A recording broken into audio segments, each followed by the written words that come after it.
teşekkürler. Biz hemen AFAD'a... Yavaş yavaş gel. Tamam beni de tut. Yavaş yavaş. Hadi arkada bak. Yok normalde 2 tane ekibimiz var da bu 2 tane çocuk var şu an AFAD onu kurtarıyoruz da hemen geleceğiz yani. Aşağı tarafta evet 2 kilometre aşağısında. Tamam.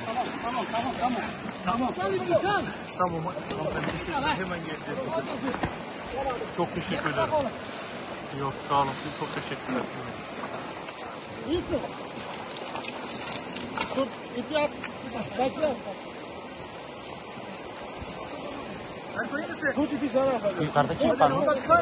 Abi yukarıda bizim santralarım diyor bize öyle ihbar düşmüyor. Bize düşürmemişler.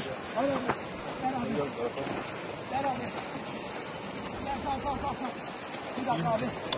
Sen kulağına anlamı ihtar veriyor. Tamam.